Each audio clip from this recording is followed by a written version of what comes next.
Assalamualaikum warahmatullahi wabarakatuh. Perkenalkan nama saya Doni Saputra. Saat ini saya sedang menjalani UAS atau ujian akhir semester dengan mata kuliah Bahasa Indonesia dengan dosen pengampu Ibu Evi Jupita Putri Shum MA.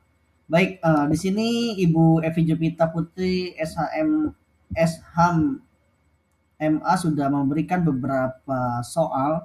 Saya di sini memilih soal yang A ya, membuat artikel terkait isu terkini sesuai bidang ilmu yang dipelajari. Karena saya adalah seorang praktisi di bidang IT infrastruktur, jadi saya mengambil tema ini ya, sesuai dengan bidang ilmu yang saya miliki.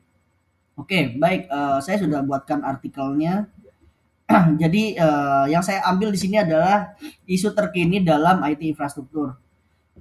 Pada saat ini meningkatnya ancaman keamanan pada infrastruktur IT di era digital. Seperti kita ketahui bersama bahwa sebelumnya PDN kita mengalami kebocoran data, terkena serangan cyber. Dengan itu di sini saya memberikan opini saya mengenai isu terkini dalam hal IT infrastruktur. Meningkatnya ancaman keamanan pada IT infrastruktur IT di era digital. Oke, dalam beberapa tahun terakhir, ancaman keamanan cyber telah menjadi perhatian bagi kita semua ya, terutama banyak organisasi di seluruh dunia. Dalam hal itu termasuk di Indonesia. Perkembangan teknologi yang pesat membawa berbagai kemudahan dan juga inovasi, tetapi juga membuka celah bagi pelaku kejahatan cyber atau yang biasa disebut dengan cyber attack, mengeksploitasi kelemahan dalam infrastruktur IT. Salah satu isu terkini yang menjadi sorotan adalah meningkatnya serangan ransomware yang menargetkan IT infrastruktur IT kritis ya. Jadi pada segmen-segmen server, network dan sebagainya. Pengalaman pribadi sebagai saya adalah seorang praktisi yang terlibat dalam virtualisasi data center dengan menggunakan VxRail.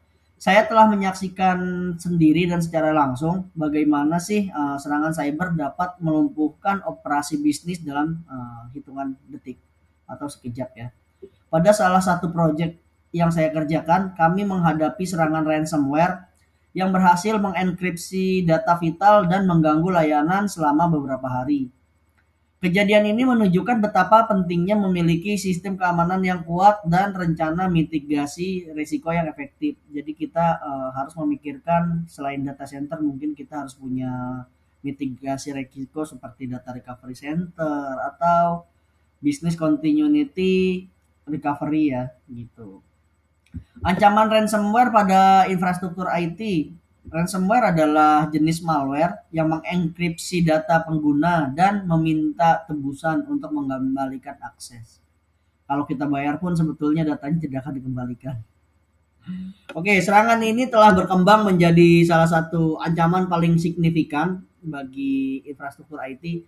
Pada tahun 2003, serangan ransomware menargetkan berbagai sektor, dimulai dari government, kesehatan, dan industri manufaktur. Laporan dari Cybersecurity Ventures memprediksi bahwa secara serangan ransomware akan menelan biaya lebih dari 20 miliar dolar pada tahun 2024. Jadi saya mengambil beberapa referensi dari sini ya, dari Cybersecurity Ventures gitu ya. Dampak dan tantangan. Serangan ransomware memiliki dampak yang sangat luas sekali ya, mulai dari kerugian secara finansial hingga kerusakan reputasi. Seperti mungkin salah satu banking yang berbau syariah juga pernah mengalami serangan cyber attack dan juga melumpuhkan beberapa server mereka sehingga kita tidak bisa bertransaksi menggunakan banking-banking yang berbau syariah tersebut ya. Organisasi yang terkena serangan seringkali harus mengeluarkan biaya yang cukup sangat besar untuk memulai pemulihan data, membayar tebusan, dan peningkatan sistem keamanan. Selain itu, serangan ini juga dapat mengganggu operasi bisnis, menyebabkan hilangnya kepercayaan pelanggan, dan menimbulkan risiko hukum. Ya, betul, kepercayaan pelanggan menjadi hilang ya, karena transaksi digital itu sangat-sangat vital ya. Kita menyimpan uang itu bisa dari GoPay dan segala macam. Kalau memang ada serangan seperti ini ya kita agak sedikit khawatir ya mengenai uang digital kita juga ya.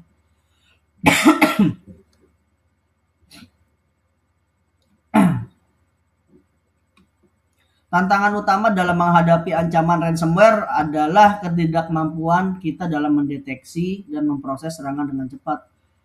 Banyak organisasi yang sistem keamanannya usang atau memiliki sumber daya yang memadai untuk melindungi atau tidak memiliki ya sumber daya yang memadai untuk melakukan atau melindungi infrastruktur mereka. Jadi karena itu investasi dan teknologi keamanan yang canggih dan pelatihan karyawan menjadi sangat penting.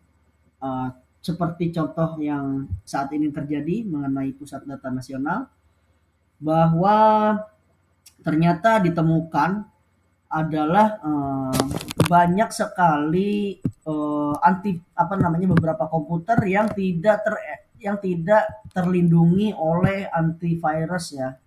Jadi memang budgetnya sudah diberikan oleh pemerintah, tapi pada kenyataannya dan aktualnya sungguh miris sekali ya, bahwa banyak sekali komputer-komputer yang tidak diproteksi menggunakan antivirus untuk isu yang sedang terjadi pada saat ini ya. Oke, lanjut lagi. Langkah mitigasi dan pencegahan. Untuk menghadapi ancaman ransomware, ada beberapa langkah yang dapat diambil oleh organisasi ya. Dan ini berdasarkan pengalaman yang saya alami sendiri.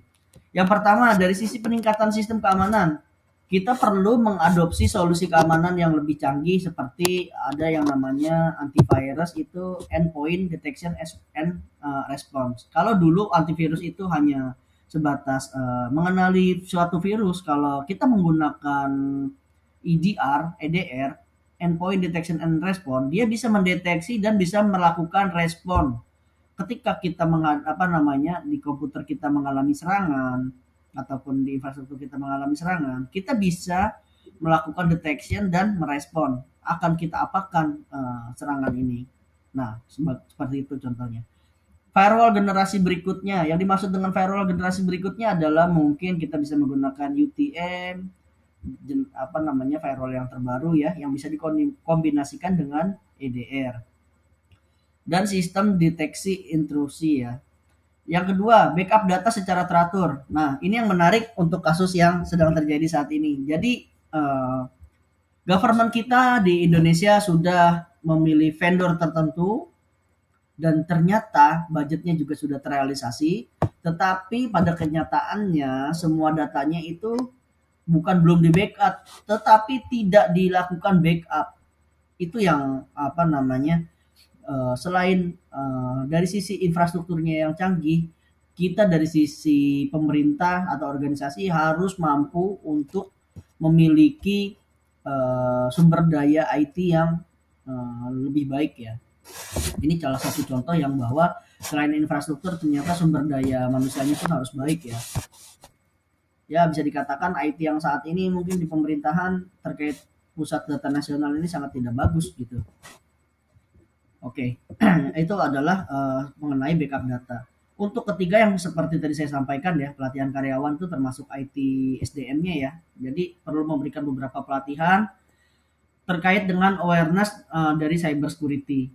Yang keempat, rencana respon insiden. Setelah semuanya kita lakukan backup secara berkala, ketika kita mengalami serangan, apa yang akan kita lakukan? Mengembangkan dan menguji rencana respon insiden untuk memastikan organisasi siap menghadapi serangan cyber. Jadi ketika ada serangan cyber, kita sudah siap. Apa yang harus kita lakukan? Apakah ketika file dienkripsi kita harus melakukan restore data terhadap data yang kita backup secara teratur? Atau belum sampai ke arah sana, kita sudah bisa mendeteksi menggunakan EDR, kita bisa mengisolasi serangan tersebut. Nah, itu yang bisa saya sampaikan. Sebagai referensi juga saya cantumkan di sini dari opini saya ini, saya rangkum dan saya coba telaah lagi ya. Di sini adalah dari Cyber Security Venturer pada tahun 2023, Official Annual Cyber Crime Report. Jadi semuanya referensi saya berdasarkan dari ketiga referensi ini ya. Jadi kesimpulannya, meningkatnya ancaman ransomware pada infrastruktur IT menuntut organisasi untuk lebih proaktif. Ya, harus lebih proaktif dalam melindungi aset digitalnya kita. Dengan mengadopsi teknologi keamanan yang canggih, melakukan backup data secara rutin, dan memberikan pelatihan kepada karyawan. Ingat ya, bahwa IT infrastruktur yang canggih itu harus didampingi dengan sumber daya manusia yang canggih juga ya. Jangan seperti yang ada saat ini. Jadi ketika melakukan backup data secara rutin dan memberikan pelatihan kepada karyawannya sudah kita lakukan, kita dapat meminimalisir sebuah serangan cyber attack ya. Menghadapi serangan ransomware menunjukkan pentingnya kesiapan dan respon yang cepat dalam mengatasi ancaman ini. Supaya ketika terjadi serangan, kita tetap bisa melanjutkan proses bisnis tanpa mengganggu proses bisnis yang ada. Kedepan investasi dalam keamanan cyber harus menjadi prioritas utama untuk memastikan keberlanjutan dan keamanan operasi bisnis. Jadi mungkin dari saya itu saja sebagai ujian akhir semester saya mengenai isu yang sedang hangat saat ini. Terima kasih atas waktunya. Assalamualaikum warahmatullahi wabarakatuh.